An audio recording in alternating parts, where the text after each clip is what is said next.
Quem era realmente Hermann Göring? O herói de guerra, o companheiro de esquadrão do lendário Barão Vermelho Manfred von Richthofen, autor de 22 vitórias em combates aéreos na Primeira Guerra Mundial?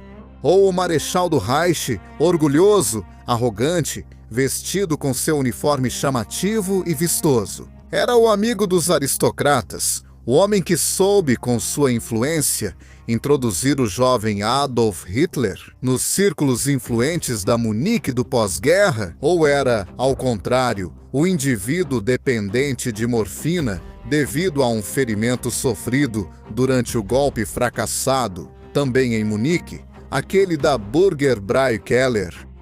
Era um tático astuto ou era apenas um manipulador covarde? Ele era o pai da Luftwaffe? Ou era apenas um fanfarrão? E então, como ele realmente morreu? Hermann Göring. Há muitas perguntas sobre essa figura tão imponente, até fisicamente, do Reich nazista. O que sabemos sobre Hermann Göring vem de suas biografias. Primeiro jovem oficial de infantaria, depois rapidamente transferido para a recém-criada aviação imperial alemã. Sua entrada no lendário esquadrão do Barão Vermelho, o chamado circo voador da Jagdschwader-Ernst. Embora tenha menos vitórias que o Barão Vermelho, Manfred von Richthofen, que conseguiu 81, ele ainda assim tem 22 confirmadas. Em alunos que na época, estamos falando da Grande Guerra, fizeram reviver um pouco aquele espírito cavalheiresco da Idade Média e além. E no entanto, Hermann Göring também era um homem muito apaixonado. Um homem amante da beleza em todas as suas possíveis formas. Isso já se via logo após o fim da guerra, quando, pilotando ele mesmo um avião depois de se tornar piloto da aviação civil, levou à Suécia o barão Erich von Rosen. E conheceu, justamente graças ao barão von Rosen, uma das mulheres mais belas da Suécia, Karin, sua primeira esposa, que na época, porém, já era casada e que ele convenceu a se divorciar do marido para segui-lo. Apesar de ela já estar doente, sofrendo de epilepsia, e alguns anos depois contrairia tuberculose, que seria fatal para ela. Em sua homenagem, Hermann Göring daria o nome de Karin à propriedade que comprou vários anos depois. Hall, um pouco como uma lembrança daquela mulher lindíssima que ele havia amado. Mas amado não tanto pelo espírito, e sim pelo fato de ela representar a excelência da beleza. Pode-se dizer que Göring era obcecado pelos valores de pureza e beleza, a tal ponto que era um fanático por obras de arte. Durante a guerra, Hermann Göring acumulou tesouros incríveis, saqueando, simplesmente pilhando tanto coleções privadas quanto grandes museus, incluindo o Louvre. Das muitas obras de arte guardadas no Museu Parisiense, o Marechal do Reich havia colocado uma espécie de hipoteca pessoal em cerca de 30% de toda a coleção, realmente muito. Em certos casos, Göring também tinha paixão pelo que era chamado de chamada arte degenerada. Imagine os Macchiaioli, mas também os expressionistas, os impressionistas, os dadaístas. Tudo o que oficialmente contrariava, por exemplo, a doutrina nazista, deveria ser destruído por ser símbolo de uma arte não ariana. Pois bem, Göring gostava, e com a desculpa de providenciar pessoalmente a destruição, se apropriava das obras. Mas Göring era também outra coisa. Göring foi o pai da Luftwaffe, a força aérea militar nazista durante a Segunda Guerra Mundial. Uma força aérea recriada quase do zero, já que os tratados de Versalhes haviam limitado fortemente a capacidade militar da Alemanha, da República de Weimar. Lembramos, um exército reduzido a no máximo 100 mil homens. Uma marinha de guerra substancialmente reduzida a uma força de autodefesa, com navios bastante antigos e sem submarinos. E uma força aérea quase inexistente, com apenas aviões de transporte, em sua maioria civis. Quando Hermann Göring assume o controle da nascente Luftwaffe em 1935, ele a molda em algo que, em poucos anos, se tornaria letal.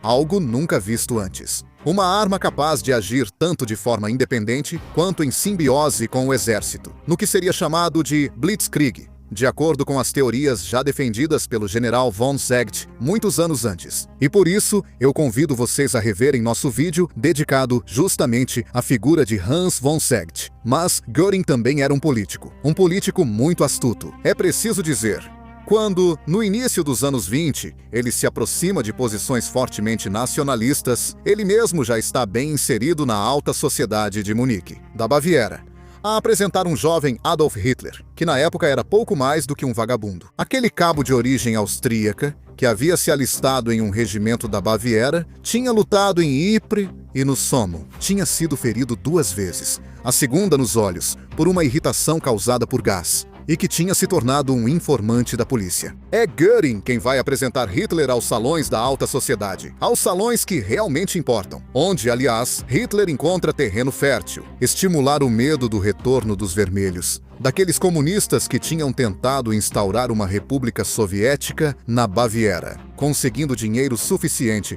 para planejar a ascensão ao poder. Ascensão ao poder que, como bem sabemos, não deu certo, pelo menos no começo.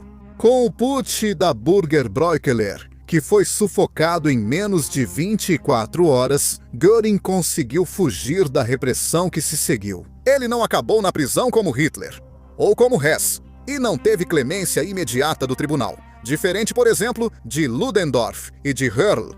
Não, Göring teve que passar um período no exílio, no exterior. E foi lá que ele começou a se tornar dependente de um derivado da morfina. Ferido na virilha durante os tumultos do próprio putsch, Göring havia sido tratado com aquele medicamento derivado dos opiáceos para aliviar a dor. E dali em diante ele desenvolveria uma dependência cada vez mais trágica, chegando a se tornar quase um viciado em drogas.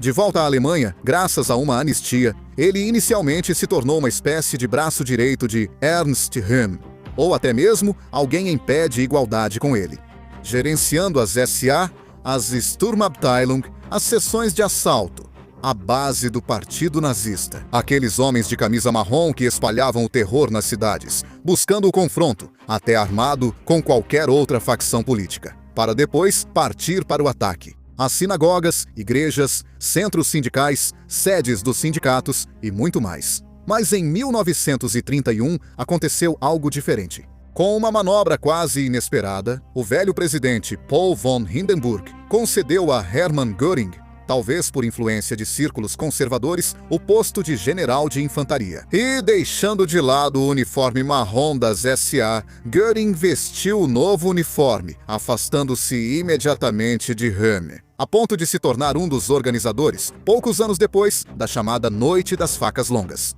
Naquela noite do início do verão, em que o regime nazista realizou uma verdadeira limpeza, uma purga interna. Sob os golpes das SS caíram Röhm, mas também Georg Strasser, o ex-líder da ala radical mais revolucionária do partido nazista, que havia sido colocado na lista de inimigos, justamente por Hermann Göring. Hermann Göring, que na mesma época havia começado a elaborar a estratégia dos campos de prisioneiros para os inimigos do Estado e a teorizar o surgimento de uma polícia secreta. Aquela que se tornaria a Geheime Staatspolizei, a Gestapo, que depois de um tempo lhe será tirada por Himmler e entregue a Reinhard Heydrich, para depois ser incorporada no futuro Reichssicherheitshauptamt. Este era Hermann Göring antes da guerra.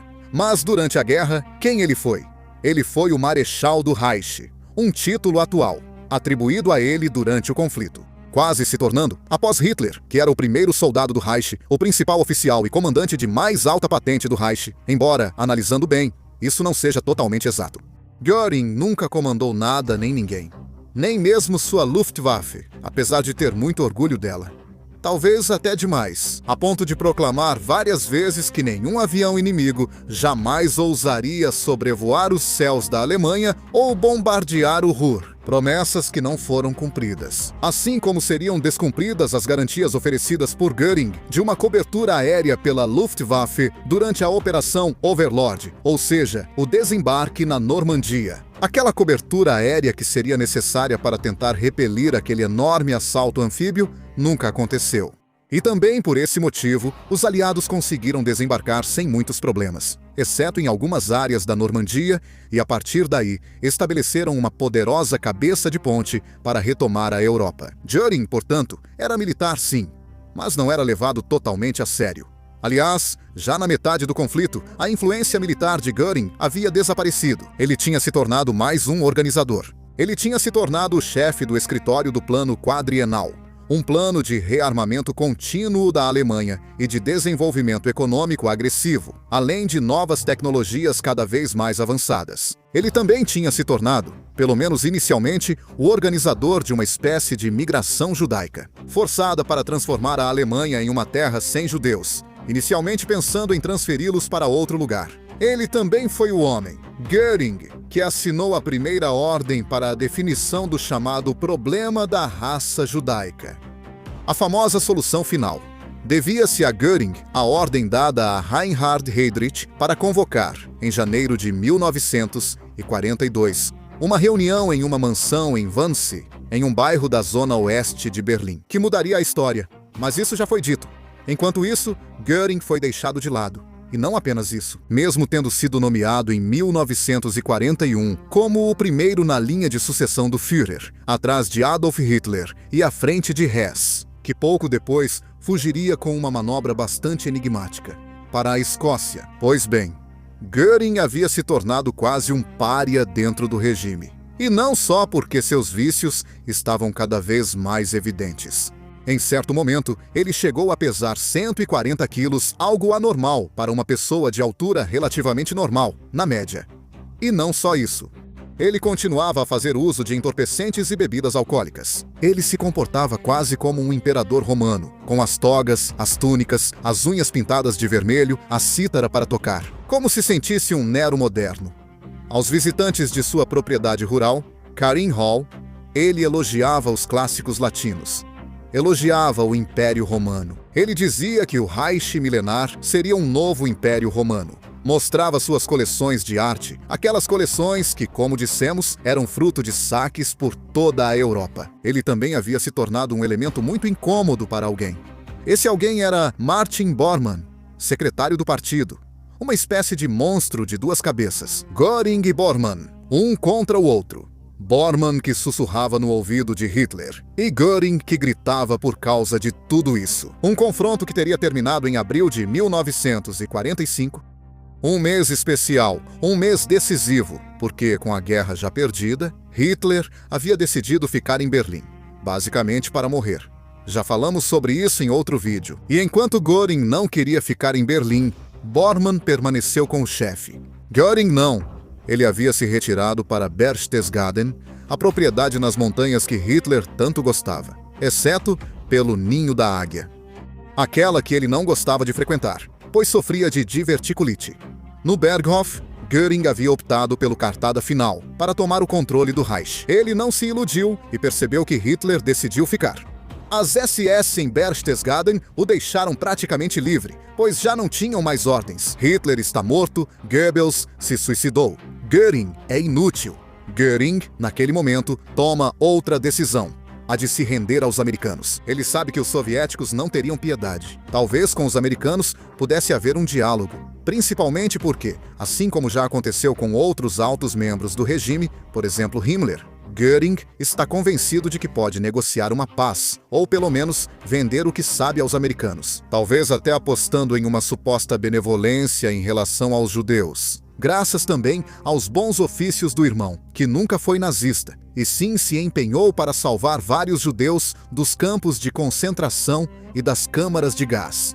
No dia 9 de maio de 1945, exatamente 24 horas após a rendição incondicional da Alemanha, assinada por Keitel e Jodl, Göring se rende aos americanos. Os americanos não pretendem tratá-lo exatamente como um igual, pelo contrário, o trancam na prisão. Göring será um dos protagonistas do grande julgamento, o julgamento de Nuremberg. O julgamento que fará história, um julgamento pelos crimes de guerra e também pelos crimes contra a humanidade. Crimes dos quais Hermann Göring também é acusado. Apesar de tentar se defender de várias maneiras, apesar de pôr no banco das testemunhas, mas de forma às vezes reticente, às vezes enigmática, admitindo e negando, mas sem dar a impressão de ser totalmente sincero ou arrependido. E quando o Tribunal Internacional pronuncia a sentença, condenação à morte por enforcamento, Göring tem um último gesto de orgulho. Ele pede, como velho soldado, para ser fuzilado, mas esse favor não lhe é concedido.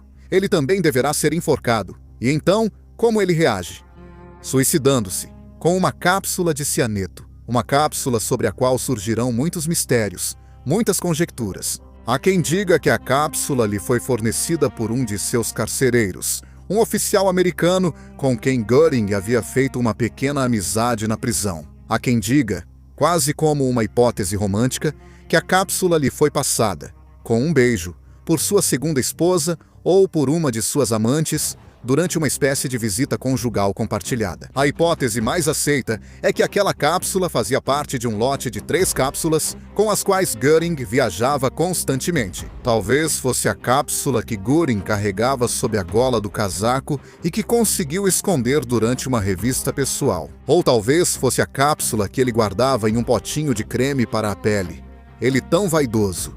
E que ficou lá até o momento em que precisou usá-la. Ou talvez fosse uma cápsula que ele carregava nas botas, em um pequeno compartimento das botas, e que de lá ele teria recuperado justamente para se suicidar. O que é certo é que depois de morrer ao morder aquela cápsula de cianeto, o cadáver de Hermann Göring é mostrado ao público mesmo assim.